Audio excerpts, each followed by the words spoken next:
قلم چلتا تھا تو چاہے وہ کوئی بھی علوم ہو ان کے اس طریقے سے دریا بہاتے تھے کہ دیکھنے والے آش کہنے لگتے تھے اور یہ کہنے پر مجبور ہو جایا کرتے تھے ملک سخن کی شاہی تم کو رضا مسلم، ملک سخن کی شاہی تم کو رضا مسلم، جس سمت آ گئے ہو سکے بٹھا دیے۔ یہ شان ہے امام احمد رضا اعلیٰ حضرت کا۔ لیکن جب پھر امام احمد رضا نے جب اپنی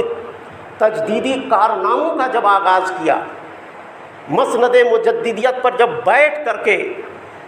معاشرے کو نظر سے دیکھا اور معاشرے کی برائیوں کو جب دیکھا تو پھر اس کے خلاف انہوں نے قلم چلانا شروع کیا، بدعقیدگوں کے خلاف لکھنا شروع کیا، بد مذہبوں کے خلاف لکھنا شروع کیا، صلح کلیوں کے خلاف لکھنا شروع کیا، سجادہ نشین جو بیٹھے ہوئے تھے اور ایک مشت سے کم داڑھی رکھ کر کے لوگوں کو گمراہ کر رہے تھے ان لوگوں کے خلاف لکھنا شروع کیا، کالا خضاب لگا کر کے بڑھاپے میں جو جوانی کا مزہ لوٹنے کے لیے اپنے اپنے درگاہوں پر بیٹھ کر کے لوگوں کو گمراہ کرنا چاہتے تھے ان لوگوں کے خلاف لکھنا شروع کیا۔ عرس کے نام پر، صاحب عرس کے نام پر، قوالی کے نام پر، ڈھول کے تھاپ پر اور سارنگیوں کے ساز کے سائے میں بیٹھ کر کے جو لوگ عیش و عشرت کی محفلیں گرم کرتے تھے، رقص و سرور کی محفلیں گرم کرتے تھے، ان لوگوں کے خلاف لکھنا شروع کیا۔ جو عورتوں کو بے پردہ ملنے والے پیر تھے ان کے خلاف لکھنا شروع کیا۔ وہ خانقاہی لوگ جن کا دین سے تعلق نہیں تھا، جو رنگ برنگے کپڑوں میں تصوف کو تلاش کر رہے تھے، 5 4 انگوٹھیاں، دونوں ہاتھ میں 4 انگوٹھی پہن کر کے اور اپنے آپ کو ولی اور بابا اور پیر اور فقیر ثابت کرنا چاہ رہے تھے، ان کے خلاف اعلیٰ حضرت نے قلم اٹھائی تھی۔ اسی لیے کسی نے کہا تھا ناصحہ مت کر نصیحت دل میرا گھبرائے ہے، ناصحہ مت کر نصیحت دل میرا گھبرائے ہے، اس کو دشمن جانتا ہوں جو مجھے سمجھائے ہے، اس کو دشمن جانتا ہوں جو مجھے سمجھائے ہے۔ یہ تمام چیزوں کے خلاف، یہ ساری برائیوں جب یہ ماحول اور اس معاشرے میں جب پنپ رہی تھی، اعلیٰ حضرت نے قلم اٹھا کر کے کبھی بدعقیدگوں کے خلاف قلم چلا رہے تھے، کبھی صلح کلیوں کے خلاف قلم چلا رہے تھے، کبھی جاہلوں اور خرافات پھیلانے والے پیروں کے خلاف جب قلم چلا رہے تھے۔ تو ظاہر سی بات ہے، یہ سوچنے سمجھنے والی بات ہے، ٹھنڈے دماغ سے سوچنے والی بات ہے کہ جو آدمی ایک مشت داڑھی نہ رکھتا ہو اور خلافت کے کرسی پر بیٹھ کر کے پیری مریدی کا بازار چلا رہا ہو، وہ تو اعلیٰ حضرت کو پسند نہیں کر سکتا ہے نا۔ جو کالا خضاب لگا کر کے لوگوں کو گمراہ کرنا چاہ رہا ہو، پیری مریدی کا جال بچھائے ہوئے ہو، اس کے نگاہ میں تو اعلیٰ حضرت کی عزت اور وقار نہیں آئے گی نا۔ اور یہ سارے مسائل، چاہے وہ داڑھی کے مسائل ہو یا خضاب کے مسائل ہو، اعلیٰ حضرت نے اپنے باپ کے گھر سے نہیں بلکہ قرآن پاک اور رسول پاک کی احادیث کی روشنی میں لکھی ہے۔ خضاب کے خلاف اعلیٰ حضرت نے جو فتویٰ دیا ہے اس میں 16 حدیثوں کے ذریعے یہ ثابت کیا ہے کہ کالا خضاب لگانا مردوں کے لیے، خواہ وہ عورتیں ہو، جہاد کے علاوہ یہ حرام ہے، حرام ہے، حرام ہے۔ تو جو آدمی خضاب لگاتا ہو وہ تو اعلیٰ حضرت کو پسند نہیں کرے گا نا، اس کے نگاہ میں اعلیٰ حضرت کی تو کوئی حیثیت نہیں ہوگی، اس لیے کہ اس کے خلاف فتویٰ جاری ہو رہا ہے۔ وہ پیر جو قوالی کے نام پر بیٹھ کر کے خود تماشا دیکھ رہا ہو، ڈھول کی تھاپ پر موج و مستیاں کر رہا ہو اور پیسے اڑا رہا ہو، تو وہ پیر تو اعلیٰ حضرت کو اچھا نہیں لگے گا نا، اس کے نگاہ میں اعلیٰ حضرت کو تو وہ پسند نہیں کرے گا نا۔ جن مزارات پر عورتوں کی بھیڑ ہوتی ہے، مردوں کی بھیڑ ہوتی ہے، لوگوں کا اختلاط ہوتا ہے، مل جل کر کے لوگ رہتے ہیں، وہاں چادریں چڑھاتے ہیں اور نذرانے عورتوں سے زیادہ جاتی ہے، چادریں عورتیں زیادہ چڑھاتی ہے۔ جب اعلیٰ حضرت نے یہ سب لکھا تو اس پیر کو تو یہ پسند نہیں ہوگا نا کہ کوئی ہمارے درگاہ کے خلاف بولے، جو ہمارے چندے آ رہے ہیں وہ بند ہو جائیں گے۔